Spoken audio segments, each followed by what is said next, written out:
Welcome to the All Ball Show, presented by Abstract Sports, where we bring sports back to life. I'm your host, Kyle Clay 2K.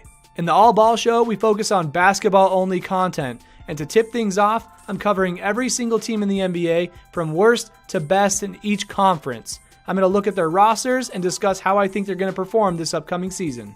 Up next, in the Western Conference, the number 7 seed from last year, the San Antonio Spurs.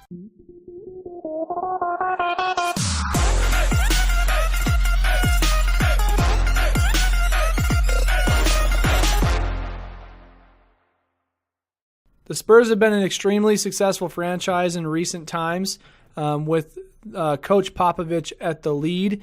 This guy, he's very fun to watch in interviews, but he also is very woke, as the kids say, when it comes to social issues and being at the forefront of the forward-thinkingness of the NBA. San Antonio Spurs are located in San Antonio. They are in the Western Conference Southwest Division. The team plays its home games at the AT&T Center in San Antonio. Head coach Greg Popovich, also known as Coach Pop or Pop, call him whatever you want. Just make sure your Pop is in there. Owner is Spurs Sports and Entertainment, a.k.a. Juliana Hahn-Holt, and she's the chairman and CEO. Shout out Juliana.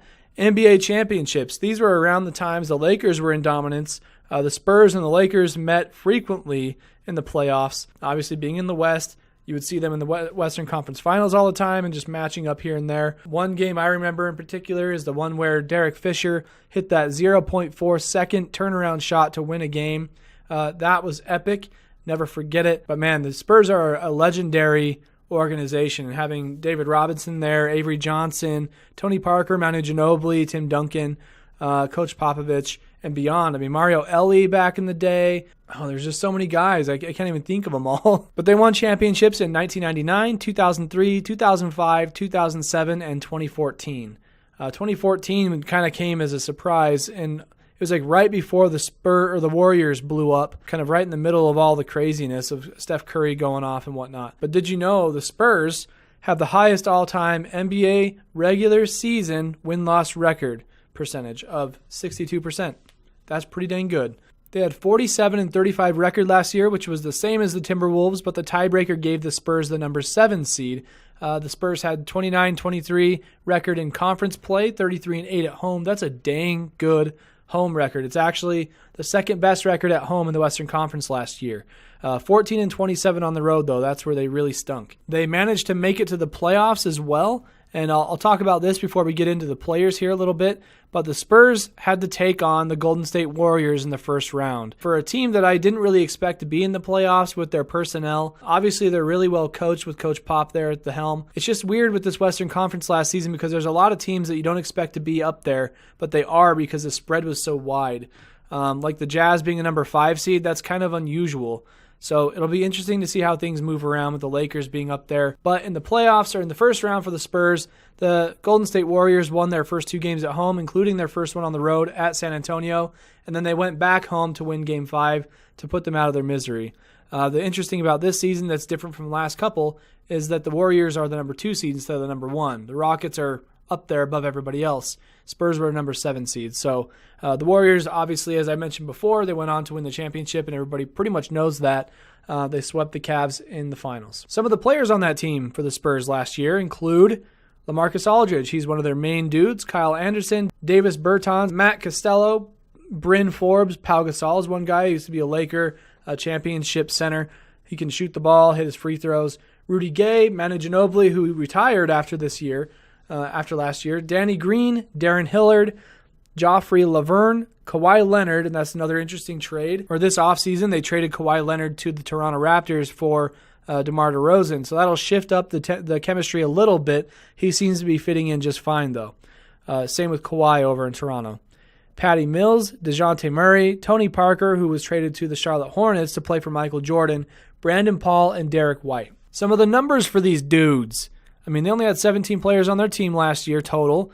LaMarcus Aldridge getting the most averages in points per game. He had 8.5 rebounds per game as well, 2 assists, 1.2 blocks, only 1.5 turnovers. That's pretty dang good. Usually big guys don't have a lot of turnovers because they're not passing so much. They're just getting the ball down low and shooting it. 23.1 points a game.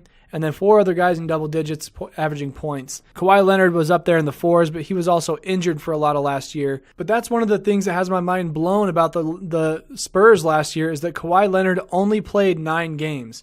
He had like a torn quadricep or something like that. There was some drama at some point in the season where Tony Parker had a similar injury like that in his career not all that long ago, and he's like, mine was worse than I was playing. And that didn't help issues there in San Antonio.